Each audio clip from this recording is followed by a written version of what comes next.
Take each game and its merits there. Hello and welcome to our brand new podcast, Each Game on Its Merits. Each week we'll be looking back at every senior Irish soccer international ever played, going right back to 1924. My name is Eibhilin O'Reardon. And I'm Gary Cook. And together myself and Gary have been doing the football walking tour The of acclaimed. Dublin. The acclaimed football walking tour of Dublin since August of 2020. So this is why we have such an interest in this type of subject. And we will be joined each week by our resident expert football know-everything nerd, Jerry Farrell. Also known as a historian. And a Bohemians fan. Yeah, indeed, as I am too, Gary. And I played for Celtic myself. Indeed. Both Celtic.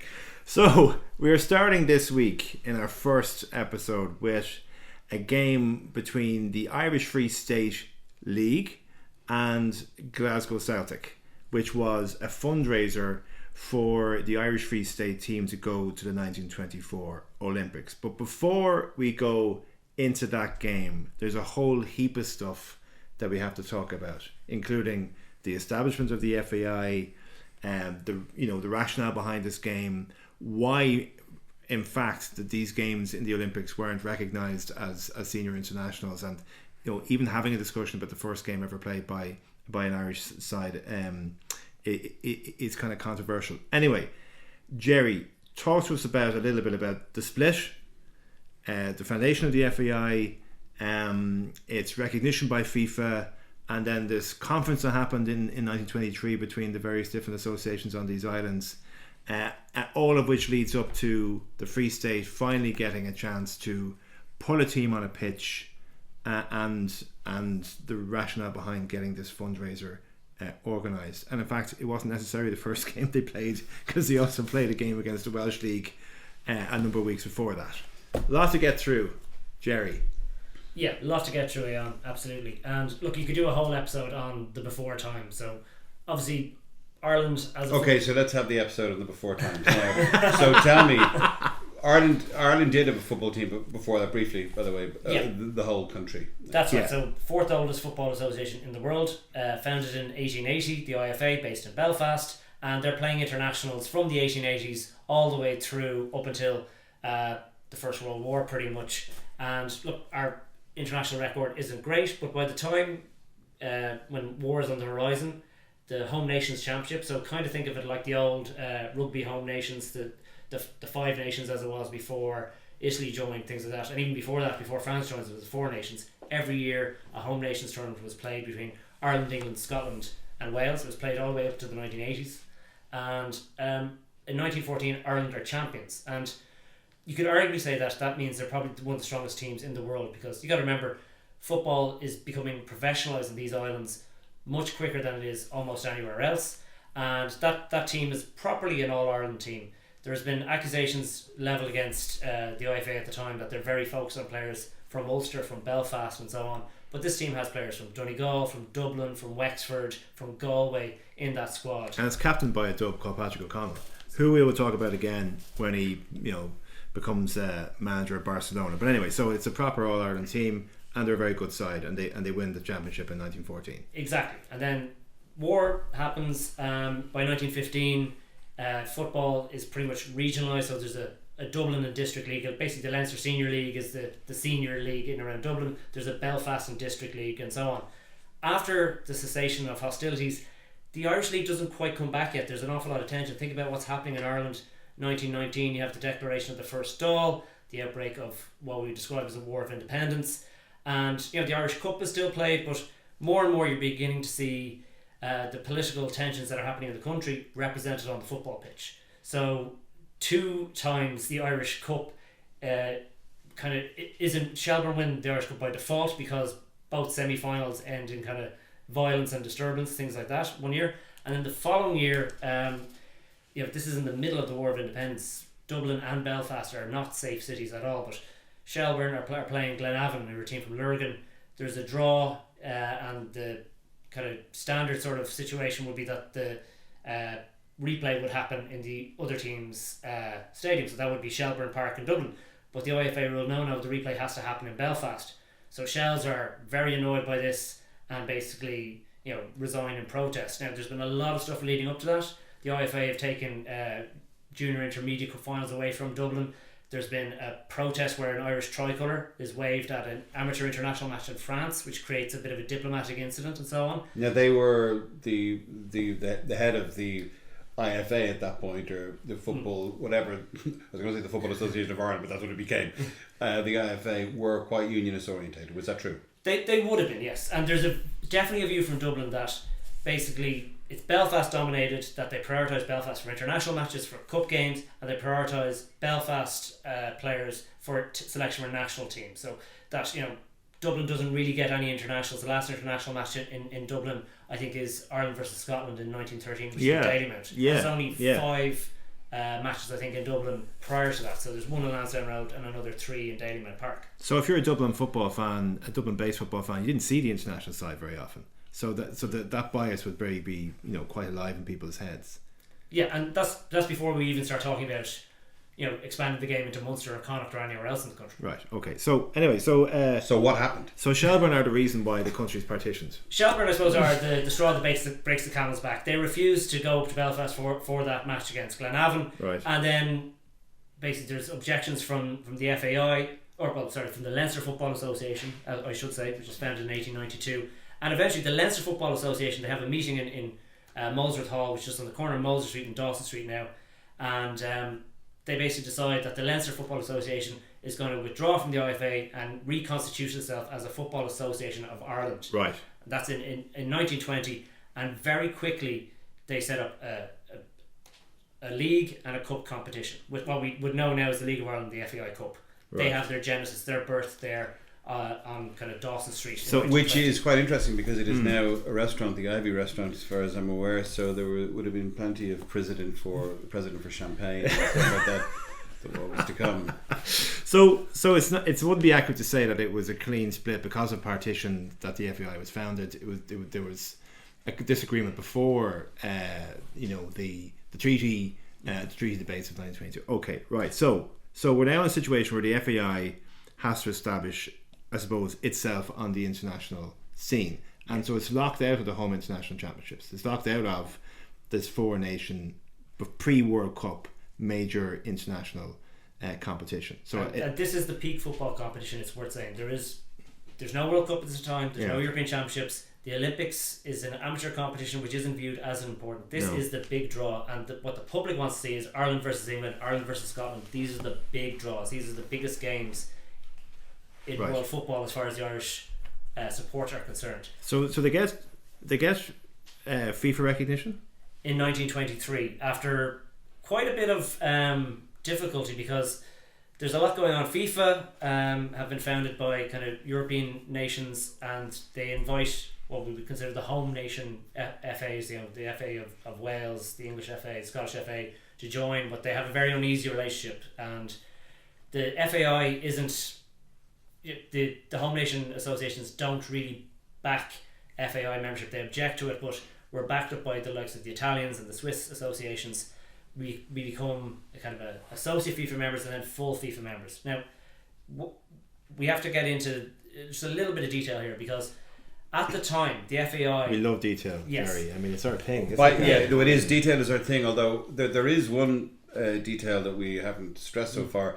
And that is, of course, this was all in the context of the ban, when people were not allowed to play both association football and Gaelic football and so on. And there were very so from 1905, penalties. 1905, the Gaelic Athletic Association brought in its famous ban, which meant that if you're a member of the GAA, you couldn't be a member of, support, play, spectate at any other foreign game. And of course, the principal foreign game that would have been in their eye line would have been association football, soccer. Okay, so that's another context. So the game of soccer would very much have been excluded from many schools. Rugby would have been played in Jesuit schools, fee-paying second level schools. Gaelic games would have been promoted by the Christian Brothers, but very much at this time soccer would not have been promoted by any school at all. It's a good point. Yeah, exactly. And this comes into play very soon, because the other thing to factor in is, because of the split, effectively soccer becomes partitioned, unlike other sports. Unlike, say, rugby or hockey or GA. Or GA, of course. So it's the living manifestation of the split of the state. Yeah. It is, but both sides are claiming jurisdiction. The IFA are saying we are the original football association. We were set up as a football association of Ireland. We have over 40 years of history by this stage. We are the proper football association for the whole island. The FAI basically say, no, you only represent a minority interest in the northeast. We are the football association for the whole island.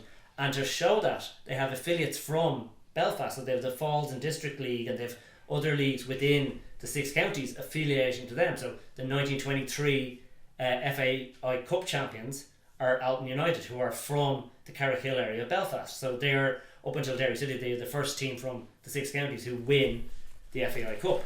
And this is a very difficult issue. And coming on to the Olympics are basically saying you can only represent your state, and you're kind of saying you represent people from another state. You've recognised this partition of your country. You've recognised Northern Ireland as separate to you. So how can you claim footballers from there as well? And going back to Aon's point, there is a conference to try and sort out this very complex issue. It takes place in Liverpool in 1923, and it's kind of agreed then that this is between the English FA, the Scottish FA, the Welsh FA, the IFA, and the FAI. Exactly, and it is agreed then that they will recognise each other's jurisdictions. That the Falls and District League, if they want to play football, will have to affiliate to the IFA.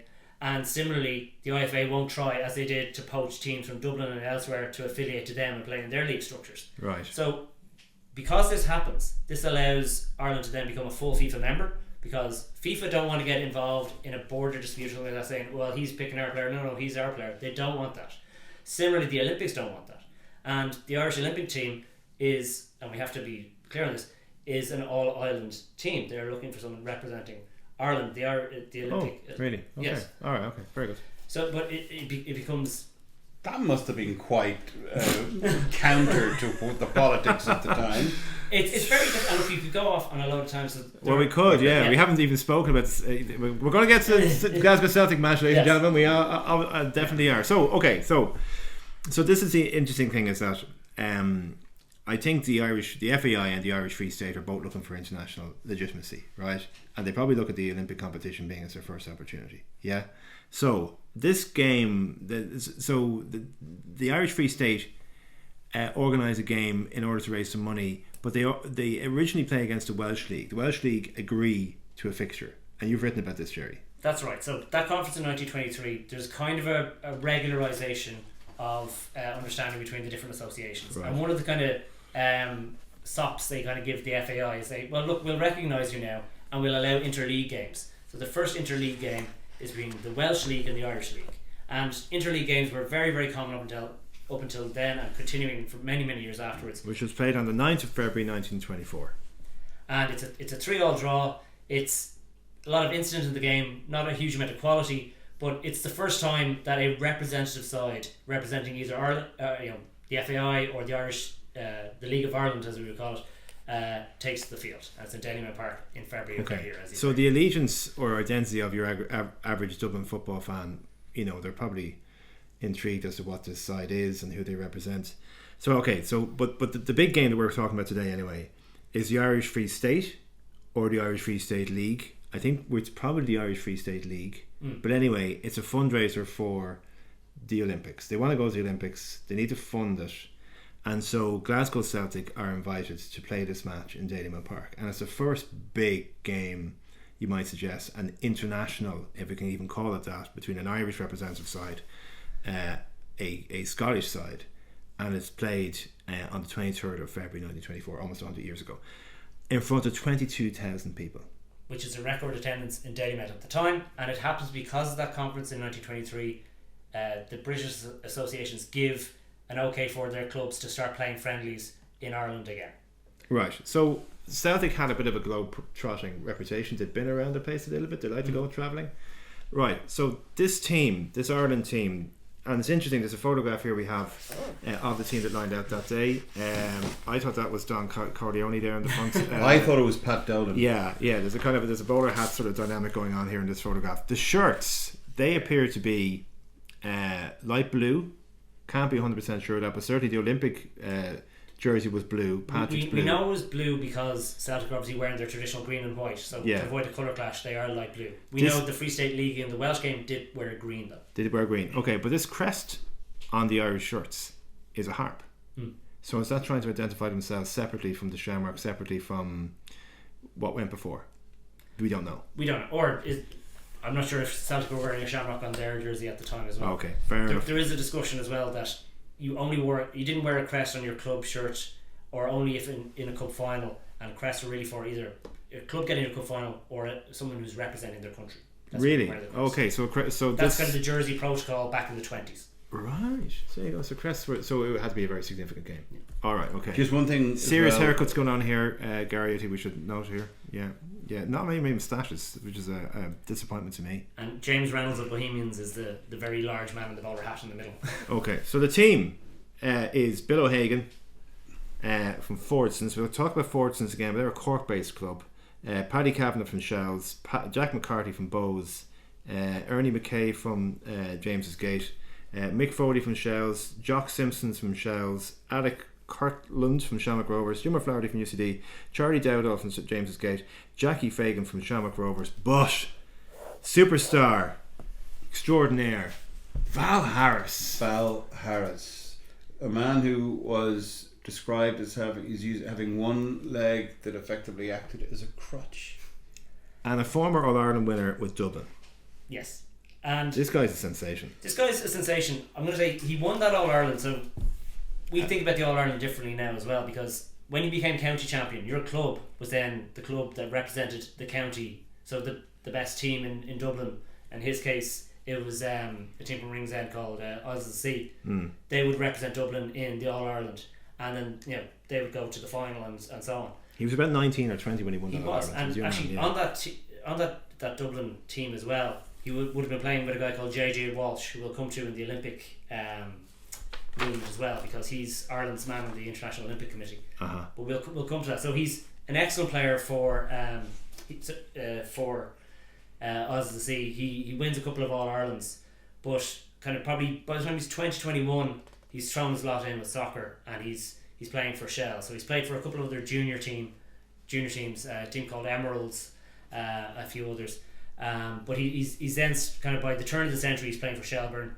He does very, very well for Shelburne. He's in 4 consecutive Irish Cup finals, so Shells are probably the strongest Dublin team at the time.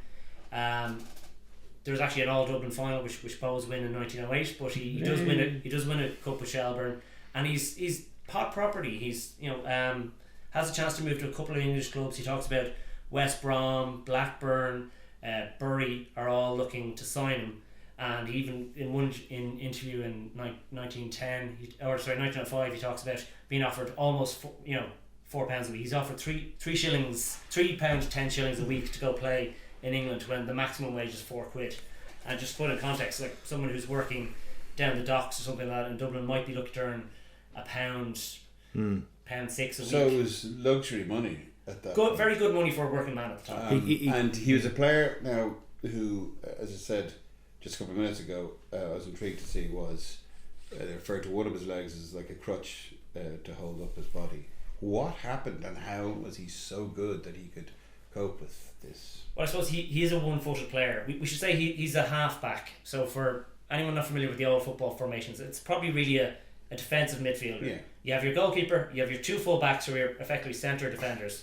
You have 3 half-backs who are your kind of defensive midfield, and the centre half, who eventually moves back later, he's what you would say the pivot of the team. He's the guy the ball gets played through, and he's playing that to the 5 strikers, the centre forward, the 2 wingers, and the 2 inside forwards. The inside forwards are your creative, tricky players. Before the false 9 sort of dynamic crept in. Yeah. I can't wait for the false 1. That's what I'm looking forward to. Okay, so he has a serious leg injury. He's very serious. He has a couple of very serious leg injuries, but one while he's playing for Shells as a young man. Eventually he recovers from that. He does so well. He's an Irish international by that. Yeah, he captains the team in 1913. Yeah, exactly. And he's on this famous 1914 side. He is. Yeah. But by 1908 he's signed by Everton. Everton are struggling at the moment, but he's signed and he helps keep them in the first division. He plays very, very well for them. He plays 190 league games for them in 6 years. 14 in the cup as well. He only scores 1 goal in the 190 league games. Yes, he scored 1 goal. He wasn't well known, obviously, for scoring goals, which you wouldn't be if you only scored 1 goal in your entire career. And they were so surprised by this that they Everton presented him with a piano. Isn't that correct? Apparently, a very overconfident Everton fan basically said, I think he rang a music shop or something like that, basically said, if Val Harris scores a goal, I'll give him a piano. And so a couple of weeks later, he scores his only goal against Notts County in the league. And the Liverpool Echo present him with a gold medal. They have a stop press and they have a cartoon showing the entire world coming to a halt because Val Harris has scored a goal. They said it's the biggest news since the defeat of the Spanish Armada. So they make a big deal of his one goal. Which was in 1585, it was a long time. And do we have any idea, by the way, what kind of a goal it was? I mean, was this a fancy goal or just a goal? I think it was just a standard kind of 10 yards out. They all count, Yeah. you know. Lashing it against a bad Notts County team. So not all these players lined out for the Irish Free State were Irish. Okay, there's a few who we feel are Jock Simpson. I think is a Scottish national. Am I right? Yeah, he was a player for Shelbourne, if I'm not mistaken. Yeah, you're right. Yeah, okay. And the Celtic team. The names here: Shaw, McNair, Hilly, Wilson, McFarlane, McAtee, Cassidy, Thompson, McLean. 2 names that jump out, which actually have resonance for people of my generation. Gallagher, Patsy Gallagher. So Patsy Gallagher is from Donegal. He's playing for Celtic. Grows up in a workhouse in Donegal and Milford. Goes to Glasgow as a young man. Becomes a very, very highly rated player. He later becomes, I think it's the oldest FAI international ever. We'll talk about him again at a later stage. But his grandson was a player that we would remember, Kevin Gallagher, who played for Dundee United, Blackburn Rovers, and Scotland's very, very successful career. So that's the legacy there, if you like. And then the McStay brothers, Willie McStay and Jimmy McStay, who both played that day, whose grandnephews are Paul McStay and Willie McStay. So there's a lot of legacy here of names in that Celtic side. So we're delighted to have on the line a relation of 2 of the players who played on Glasgow Celtic team that day, the McStay brothers. Grand nephew Willie McStay, you're very, very welcome. Okay, Willie, look, we're really delighted to have you on our podcast as we talk about that famous game in 1924 between the Free State and Glasgow Celtic. And just going through the names we just found, some of them jumped off the page. McStay. So we have a Willie McStay and a Jimmy McStay. And of course, going into the research, we discover that both of them captained Celtic in the 1920s. Jimmy was later a manager of Celtic, but of course, their famous grand nephews are Paul McStay and yourself, who had a fantastic career with Celtic in the 80s. You won a Scottish Cup, you won a league, and obviously over here in Ireland, you won the FAI Cup in 1994 with Sligo Rovers. So as a young man, as a McStay, steeped in that Celtic heritage, what would you have known about the previous Willie McStay and Jimmy McStay?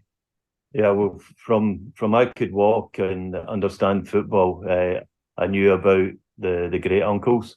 The McStay name where we lived was famed, if you want to call it that, because of it was a small village that Jimmy and Willie called Netherburn. That's where they lived, and it was a small village. But all the villages round about were all big Rangers supporters. So the McStay name was always there. And when we were a young kid, we had to carry ourselves well, do the right things. And like football was in our blood. And what we wanted to do was try and do something like Jimmy and Willie already did. And you know that Jimmy had another, and Willie had another brother who played with Motherwell, an older brother. And that's what we were like. It was myself, Paul, then my younger brother, Raymond. That's uncanny as well. It was 3 brothers that played football, the same as us. But we've got to play a big part to my father. My father was a good player on his own and trying to emulate Jimmy and Willie as well. But he got trials for Celtic, he got trials for Partick Thistle, and it just didn't work out. And he gave up his career really to coach us, and he was a fantastic coach. And he became a tall man in a small village because he was one of the best coaches of developing young players. So his football knowledge helped us to get to that level that Willie and Jimmy set for the McStay family, and hopefully there's more to come. So as you describe it there, as a child, knowing that you're a McStay, you had to carry yourself in a certain way because you had this legacy behind you. That as soon as your name was mentioned, they knew that you came from that stock, that great Celtic heritage. Yeah, no, people knew who you were, even like probably before we had done anything in football. No, just in the area, that's the McStay boys, that type of thing. So. You didn't get off with anything if you were up to something. Everybody knew us, but it'd been a big Rangers area. They treated us well, with respect, if you know what I mean. And that's where we lived, in a place called Lack and that's notorious over here in Scotland as well for the how staunch Rangers supporters they are. So we lived there all our life until we moved out. My mum and dad always stayed there till they passed away 3 years ago. And what stories did you hear about the two of them when they were playing? To be honest, I'm getting them through my father, who's passed away now. But it was something uncanny and never done before. When Jimmy was the manager of Celtic, he actually brung Celtic Football Club out to the little village Netherburn. At that time, there was players like Peter Scarf and Napier, who are top players, and they were out to this little village, and it was one little football pitch. That's where they did their preparations for big games and pre-season. They just brung them. They had to get them out of the Glasgow, where there would be people like looking and spotting them all the time. And it's very much like what Jock Stein did with Seamill. He took Celtic for every big game down to Seamill by the coast, the west coast, before big games, and it was uncanny. And for them, my dad couldn't believe it when he seen them coming into the village to play in this little pitch. So that was stories that he would tell us. All the top players that Celtic had played their football in Netherburn, which is a little village that he was brought up in as well. That's fantastic. And you said that you remember a funeral of one of your granduncles from your childhood. Yeah, so I was looking back since I spoke to you. It was 73 that Jimmy passed away, and that's the one that I recall. It was a cortege of black cars coming up from the motorway into Lark Hall, and that's where Jimmy was buried. But it's only, and obviously in one of the cars was Jock Stein, and that's we've seen his face, but I was only about 11, 12 year old at that time. Like, it's only this moment that's brought it back to me to speak to my brothers as well about what they knew. They were younger than me, so they had the same kind of vision of the big cars and it being a big day for people. So it was a big funeral because he was such a big name. Just looking back at this game, really, it was a record crowd at Dalymount Park. 22,000 people came to see Glasgow Celtic play this match. There had never been a bigger attendance in Dalymount. They won 3-0. They were obviously even at that early stage. They were 45 years into existence at that point. They were obviously less, but they were a huge draw even then. So Celtic, for you, for your family, it's more than a club. Yes, it's more. It's been a massive part of our lives. And as I mentioned, people know about Paul being an unbelievable footballer, one of the great players that Celtic's ever had, myself getting there and doing the best that I could. But my young brother Raymond, he got onto the bench, and it just shows you things in football as well. He worked his way into the first team squad, got on the bench, and it was Lou Macari that was a manager, and Lou Macari get sacked that week. So then a new manager comes in and he's back with the reserve team. If Lou Macari was there for another couple of weeks, maybe he would have got his debut and more settled into it. So, and that's the ups and downs of football.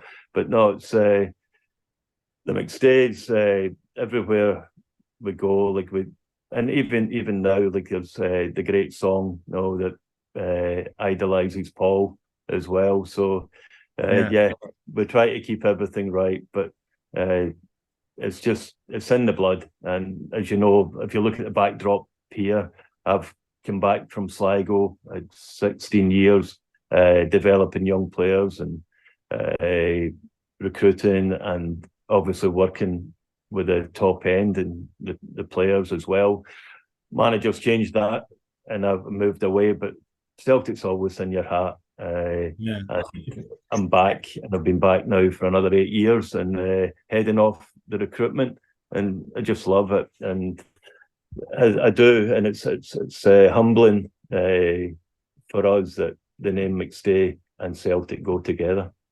But it's funny because another player that played that day was actually from Donegal. There's a huge link between Donegal and Glasgow, obviously. But Patsy Gallagher played that day, a very highly regarded player in the 20s. His grandson is Kevin Gallagher. And I remember him being interviewed after he scored against Celtic in the '88 Scottish Cup final. He said that all his family were cheering for Celtic.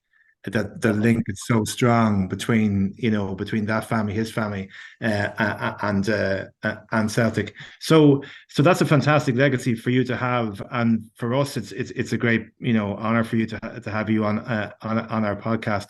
The link between Celtic and Ireland still as strong as ever. Obviously, Liam Scales is doing very well in the first team there, and you're hoping to maintain that link and to recruit more Irish players into Celtic? Yes, just before you come on, we're just discussing that Brexit rules have made it more difficult for us. We used to scout as best we could in Scotland, bring the best young Scottish boys to the club, but add one or two Irish, from the Republic anyway, players that would come in like Liam Miller, Colin Healy, Darren Naday, who's coaching the B team just now as well. We always got and people coming over to Glasgow. It was like a home as well, the same type of people, and a lot of the mums and dads prefer them to come to Glasgow than go to London or Manchester, that type of thing. So we've done well over the years, but over the last 3 years it's been more difficult. Because we would bring them in at 16. Now the boys are having to wait till they're 18, and because of Brexit, a lot of talented Irish boys are going to Europe at the age of 16. So it's been difficult for us, but we need to find ways to get back in here. And Scales is the one for us, and Johnny Kenny, we signed him as well when he was 18. So in some ways, it might be better for them to come as a man, to come more mature, but we're still scouting the same way as we did pre-Brexit. So we know there's over there. When I was a 13-year-old, Malahide United played against Celtic boys on a tour of Glasgow, and I came off the bench, and I got 2 touches of the ball, and both of them went out of play. So I wasn't picked up by Celtic as a 13-year-old. So I always felt that was my great opportunity.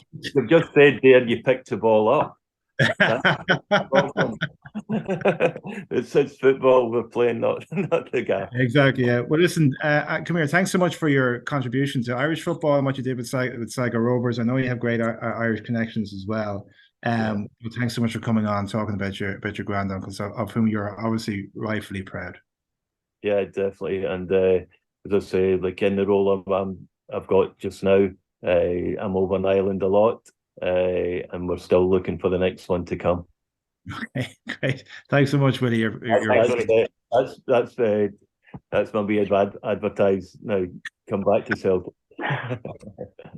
Okay. That's brilliant. Thanks so much, and thanks so much for your time. The game, the Free State lose 3-0. So it seems to be a fairly one-sided affair. Yeah, so I suppose there's two things at play here, as you say, and just to mention as well, that League of Ireland team that play Wales as well also have a couple of English players, so you could be their centre forward and their left winger are both Englishmen. But the reason why we are stating that this is the first, if you like, FAI International is because it was aimed at raising money. Yeah. Right, for the Olympics. That's the crucial thing. This is a fundraiser. Celtic are a big name. They were a big name in Ireland then, they're a big name in Ireland now. And Willie Maley, who is their, what do we call, secretary manager, he kind of runs the club day to day, but he's also what we would call a manager now or a coach. He's from Newry. He's one of the first Celtics. He's on the first Celtic team in 1888, and he's their longest serving ever manager. But also he's a very shrewd businessman. So if you can guarantee Celtic, a kind of a set amount or a percentage of the gate, whichever is higher, he will play a game against you. So he's guaranteed a certain amount of gate money to bring Glasgow Celtic there. He knows they're a big draw in Ireland. He's an Irishman. And he's happy to bring them over once his money is guaranteed, and he knows they're going to put bums on seats in Dalymount Park. 22,000 people turn up, which is a record at the time, and it's a strong Celtic team, as you say. Some all-time greats there. Some people would argue that, say, Patsy Gallagher, who we mentioned, is one of the most skillful players ever to play for Celtic and things like that. But it generates an awful lot of income. It generates, well, that 22,000 generates nearly £1,500 at the time, and this is obviously not to pay players now. No. Obviously the Olympics are strictly amateur at the time, strictly amateur. But this is to basically pay for their passage, their lodgings, because they have to be there probably a minimum of 3 weeks. And the Olympics is coming very soon, because this is February 24, as we say. The football tournament is the opening sporting event of the Olympics. Yes, that's happening in May, so they need to get this sorted soon. But I don't think a huge amount of these players actually went to the Olympics, from what I can see. Just looking at the squad here, I don't think there's a huge amount who actually made the crossover between this game and the actual tournament. So that's the other point of it, I suppose. Yeah. It is a trial match. It's to see how these players do against quality opposition. Right. Okay. And 3-0? Yeah. And if you read the match reports, they're kind of saying Celtic probably played within themselves. That it's a good Celtic team. But not a great Celtic team. This is a disgrace. The whole thing. There's no way we're going to the Olympic Games. I tell you what. Yeah. So scorers were Thompson, McAtee, I think, and Cassidy. Okay, so this was the start. This is where they started, and I wonder where the Dublin public, who hadn't seen an international game, if we can call this an international game, since 1913, I wonder if they were slightly bemused but they were certainly interested. I mean, they raised a lot of money. They turned up in a record attendance. It generates nearly £1,500. Now Celtic are guaranteed about £500 of that. That's Willie Maley's guarantee that he has for Celtic coming over. There are other costs associated with the game, and then there's also a tax which takes up £300. So basically it's a great fundraising effort, but roughly to send the team to the Olympics they need about £800, and they end up raising maybe between £250-300 from that game, even though it's a record attendance, because of all the other costs. And the Olympic Games itself was just around the corner, which is going to be the subject of our next podcast. Well, that was fun. Yeah, so next week we'll be talking about Ireland's first game at the Olympics, which is a glorious victory, a 1-0 victory over Bulgaria. Jerry, Gary, thanks very much. My name's Ayan. See you next week for each game. Each game on its merits.